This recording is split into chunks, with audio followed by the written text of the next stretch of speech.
The rain came down in cold sheets that October morning in 1944, turning the Tuscan hillsides into rivers of mud that clung to everything. Boots, rifle stocks, the wool of their uniforms that never seemed to dry anymore. Private First Class Isaiah Chambers crouched behind the remains of what had been a stone wall, his M1 Garand heavy in his hands, watching the village below through eyes that hadn't seen real sleep in 72 hours. Smoke still rose from two of the buildings, thin gray columns that twisted in the wind before dissolving into the low clouds that hung over the Gothic Line like a burial shroud. The village had no name on his map, just a small cluster of buildings pressed against the slope of a valley where the Germans had been dug in for weeks, and where men from the 92nd Infantry Division had been dying in numbers nobody back home would ever hear about. His hands shook as he gripped his rifle, though whether from cold or fear or exhaustion he couldn't say anymore. They'd been pushing forward for days, taking ground one bloody meter at a time, through terrain that seemed designed by God himself to favor the defenders. Every ridge was a fortress, every farmhouse a potential machine gun nest, every olive grove a maze where death waited behind ancient trees. The Germans knew they were coming, they always knew, and they'd left gifts behind, mines buried in the roads, tripwires strung across doorways, snipers hidden in bell towers with clear fields of fire across the approaches. The 366th Infantry Regiment had lost 18 men the day before taking the last hill, and Isaiah had watched 3 of them die, their bodies jerking and falling in the mud while officers who would never put their names in proper reports shouted orders from positions well behind the line. Captain Morrison, a white officer from Pennsylvania who commanded their company, raised his hand in a signal, and Isaiah's squad began moving forward in a loose line, rifles up, eyes scanning the shuttered windows and empty doorways of the village. The sound of their boots in the mud seemed impossibly loud in the silence that had fallen after the artillery barrage ceased. Somewhere in the distance, thunder rolled, or maybe it was more guns.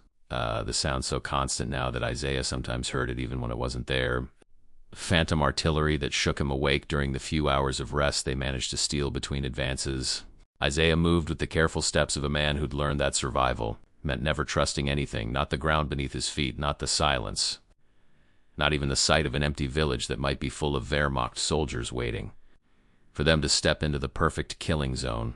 Beside him, Corporal Jackson muttered a prayer under his breath, the same prayer he'd been saying since they landed at Anzio. Words about the valley of the shadow of death that seemed particularly appropriate for this godless place where young men were turned into corpses before their mothers back home even received their last letters. The first building they reached had been a shop of some kind, its windows blown out, the door hanging from one hinge.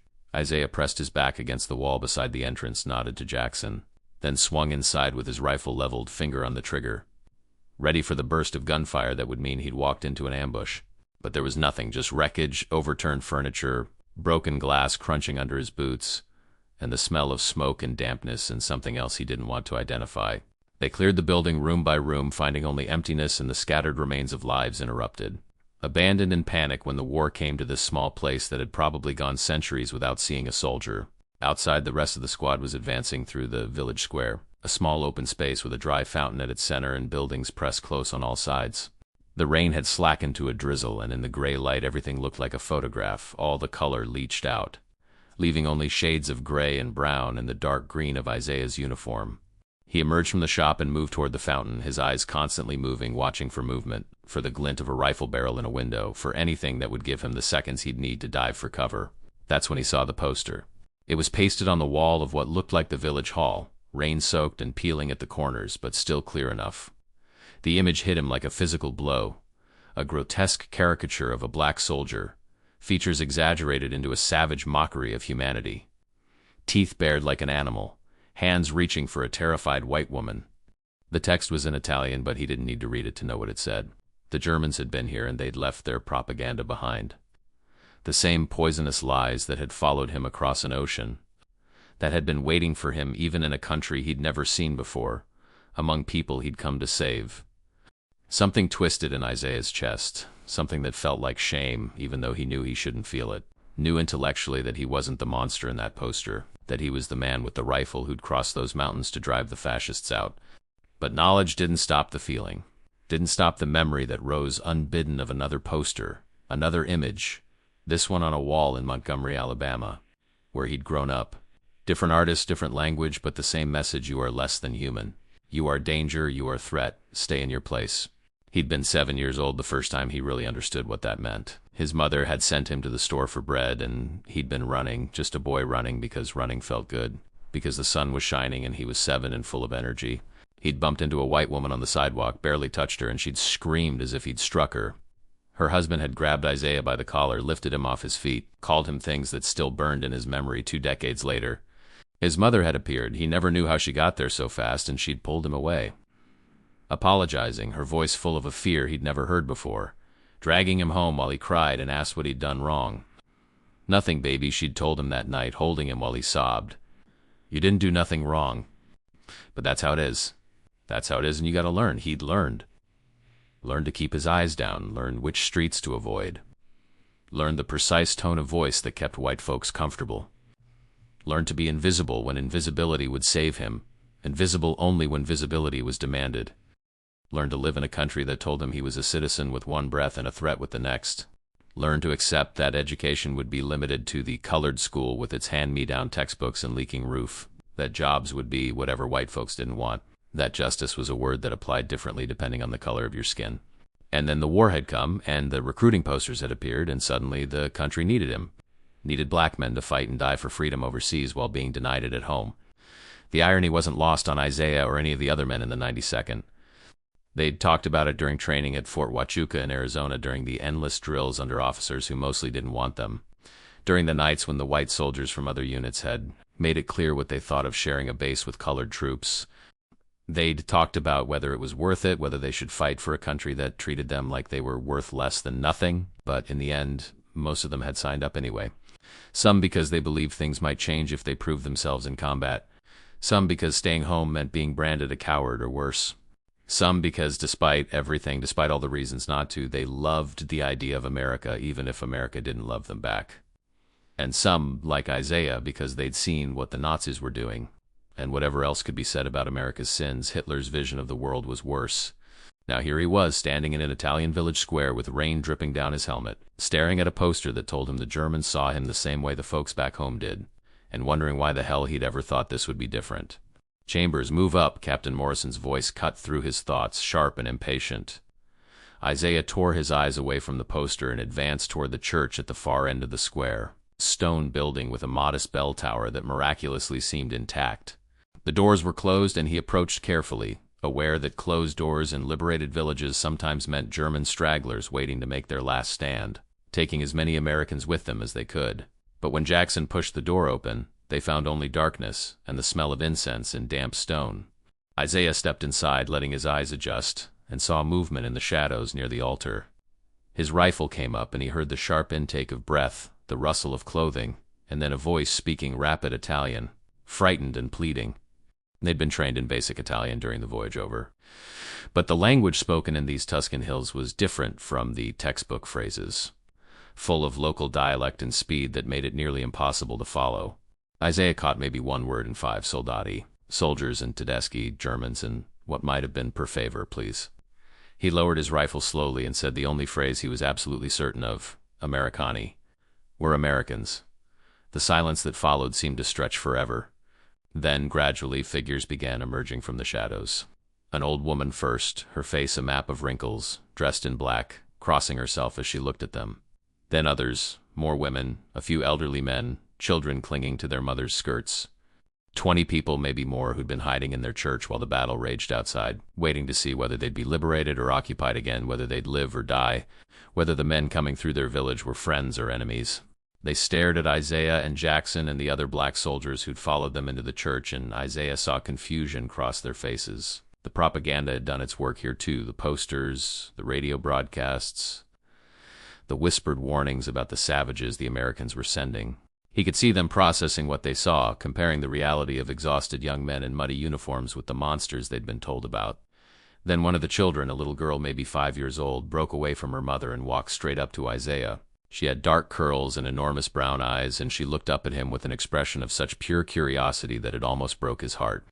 She said something in Italian. He didn't understand the words, but the tone was a question. When he didn't respond, she reached out and touched his hand. The one holding the rifle, her small fingers barely reaching around one of his. Her mother gasped and moved forward. But Isaiah had already slung his rifle over his shoulder and knelt down to the child's level. Up close he could see that she was too thin, that her dress was patched and worn, that the effects of war and occupation had reached even here, even to children who should have been protected from such things. He reached into his pocket and pulled out a chocolate bar, part of his rations that he'd been saving for exactly this kind of moment, and offered it to her. She took it solemnly, turned it over in her hands as if it were a treasure beyond price, then looked back at her mother for permission. The mother had tears streaming down her face, and she nodded. The girl carefully unwrapped one corner of the chocolate, took a tiny bite, and her face transformed into a smile of such pure joy that Isaiah felt his throat tighten. Other children were emerging now, emboldened by the girl's courage, and suddenly Isaiah was surrounded by small bodies, small voices, small hands reaching up. The other soldiers were pulling out their rations, chocolate, crackers, whatever they had, and distributing them, while the adults watched with expressions that moved from fear to disbelief to something that looked almost like hope. An old man approached Isaiah, moving slowly, leaning on a cane. He wore a suit that had seen better days and a hat that had probably been good quality once. When he reached Isaiah, he removed his hat and placed his hand on Isaiah's arm, then spoke in Italian, his voice thick with emotion. One of the villagers, a younger man who'd stayed back against the wall, translated haltingly. He says thank you for coming, for driving away the Tedeschi. He says that his son was taken by the Germans. For work in Germany, he does not know if he still lives, but he thanks you for coming, for liberating us. Isaiah didn't know what to say. The words "you're welcome" seemed insufficient, trivial in the face of such raw emotion. So he just nodded and clasped the old man's hand and saw tears begin to track down the weathered face. More villagers were emerging now, coming out of houses, out of cellars, out of hiding places Isaiah wouldn't have thought possible. The word had spread somehow. The Americans are here, the village is free, it's safe to come out. They came cautiously at first, then with increasing confidence. And soon the square was filling with people who'd been living under occupation for months. People who'd hidden their food and their valuables, and sometimes their daughters when German soldiers came through. People who'd watched their men taken away for forced labor, who'd gone hungry, who'd survived bombing and artillery, and the casual cruelty of an army that saw them as less than human. And they looked at Isaiah and his fellow black soldiers with something he'd never seen before, directed at him by strangers, not fear, not suspicion, not hatred or contempt, but gratitude and relief and simple human recognition. They saw them as liberators, as heroes, as the answer to prayers whispered in cellars during the long nights of occupation. It was overwhelming, it was confusing, it was more than Isaiah knew how to process.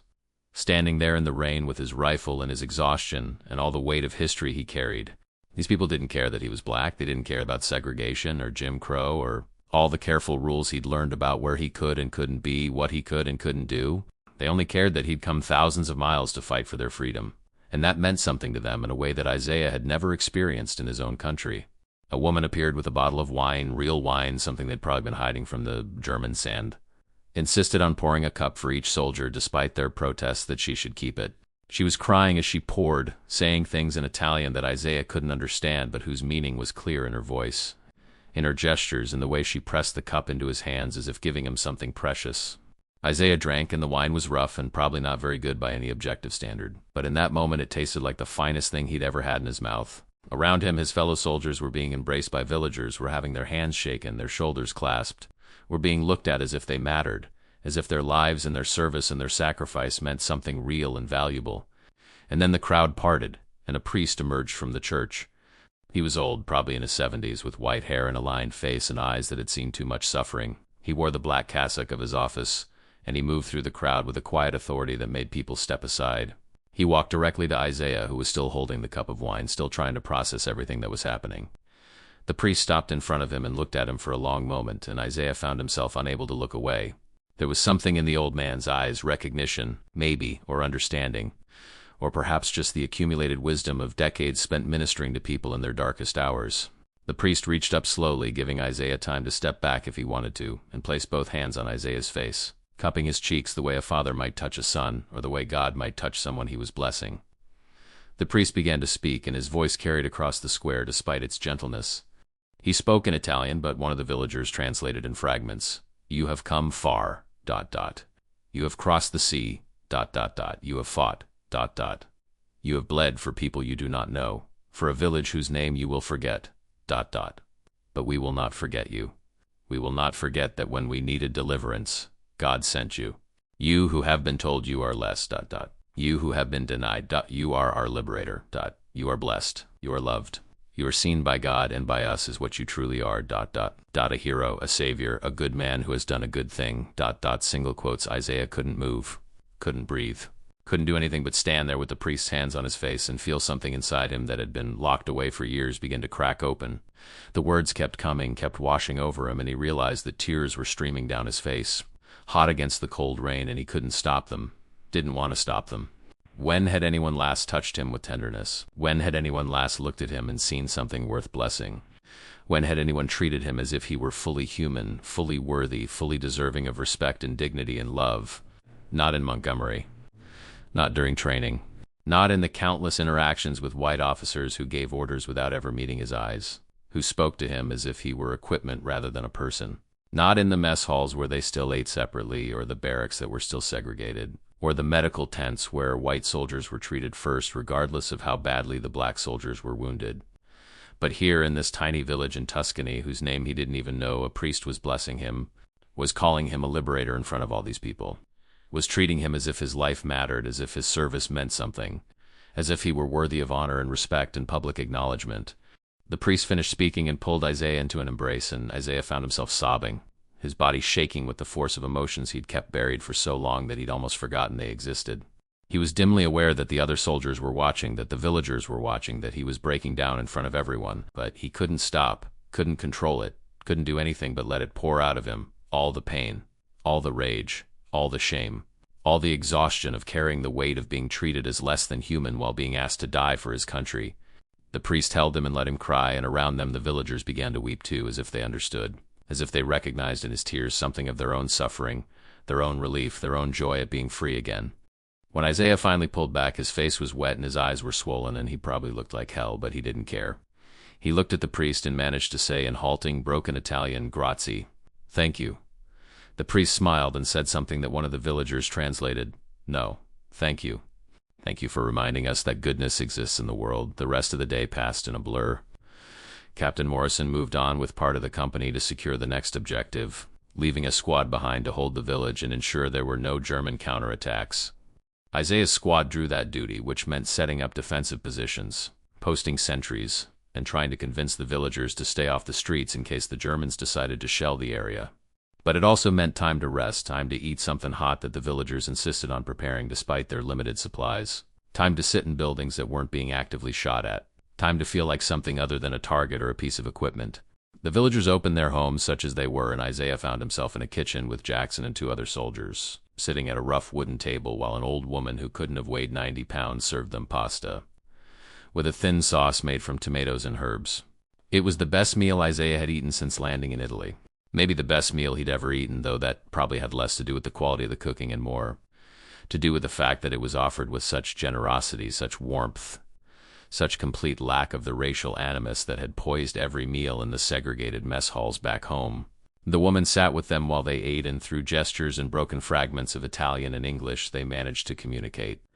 She told them about the occupation, about the fear, about the German soldiers who'd taken their food, and sometimes worse.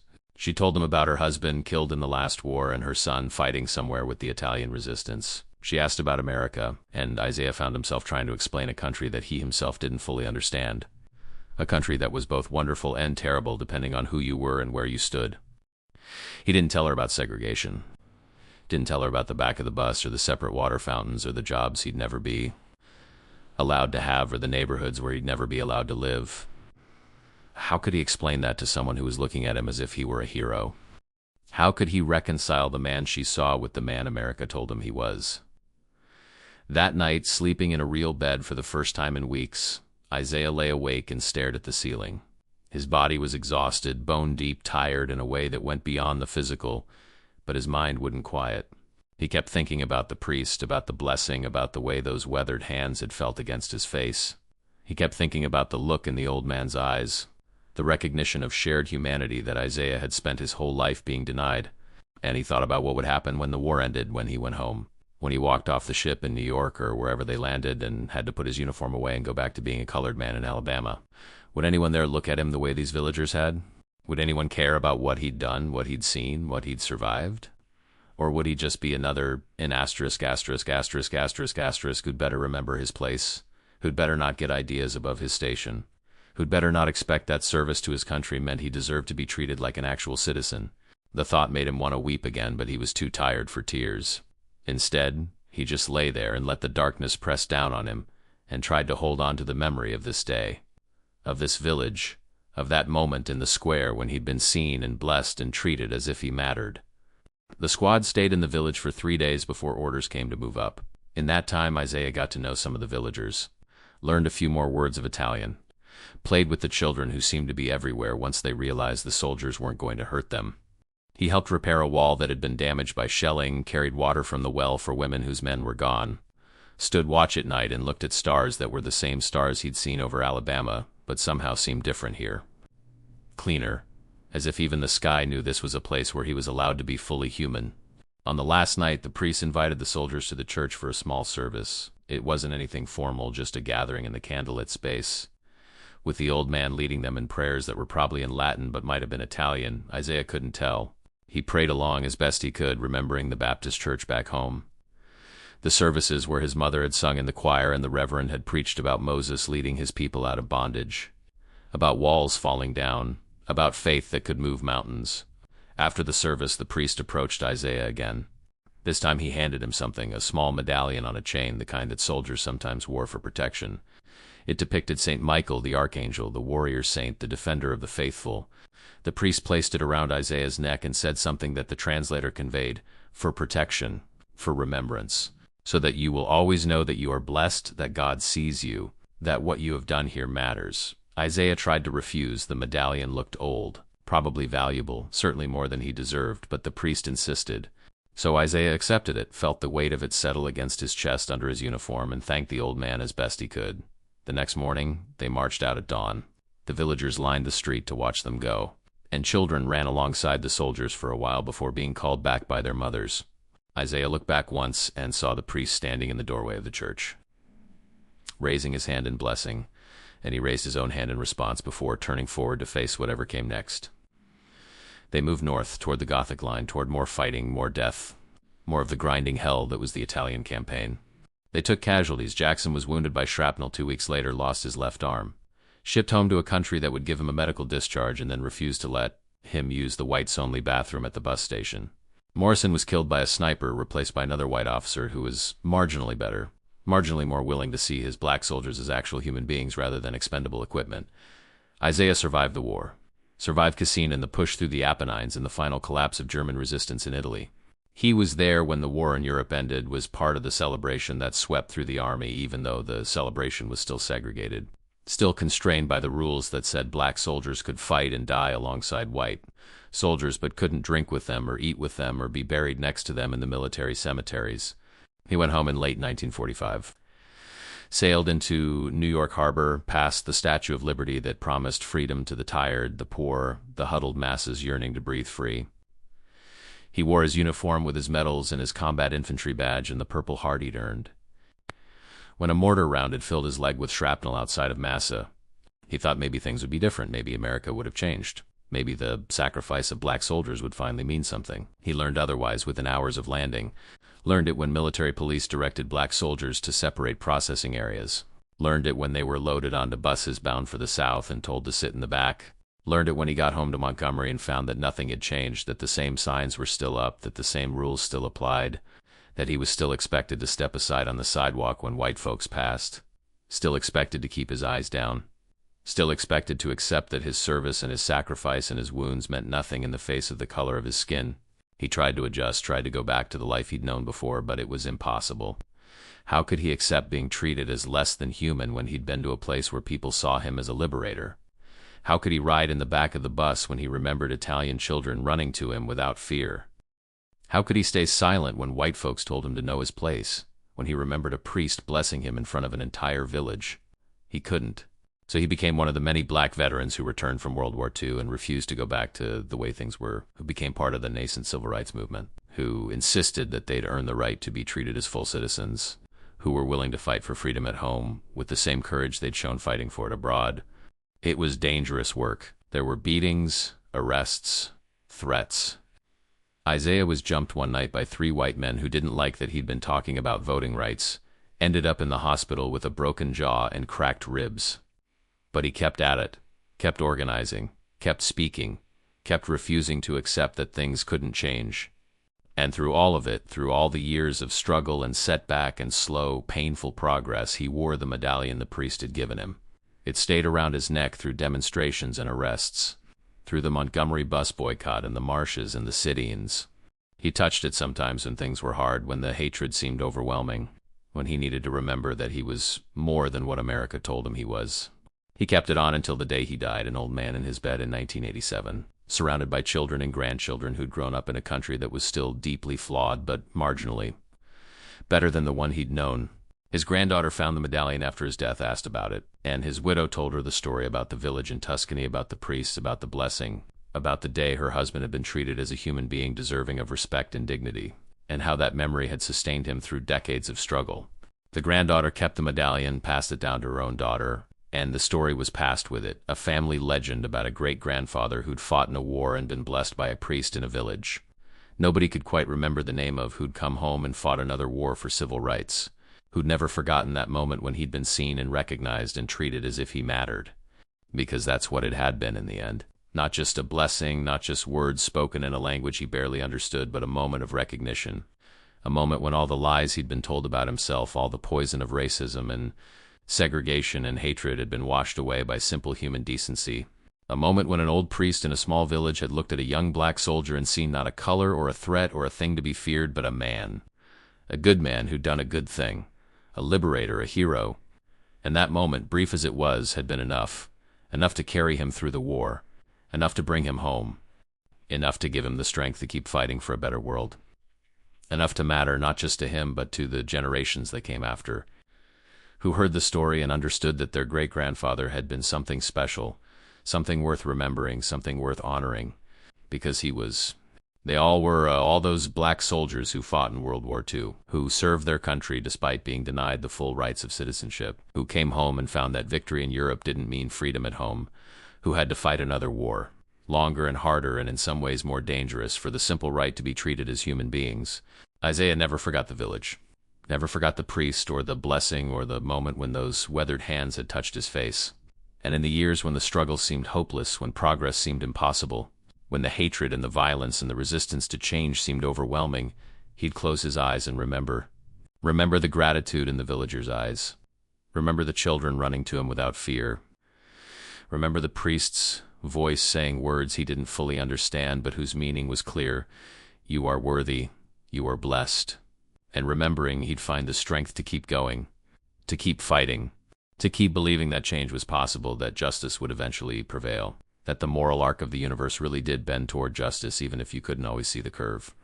That's what the blessing had given him, not just a moment of peace in the middle of war, but a foundation, something to build on, something to hold on to, something to pass down. And in a life full of struggle and pain and disappointment, that blessing, that brief moment of being seen and recognized and treated with dignity had been enough. It had been enough.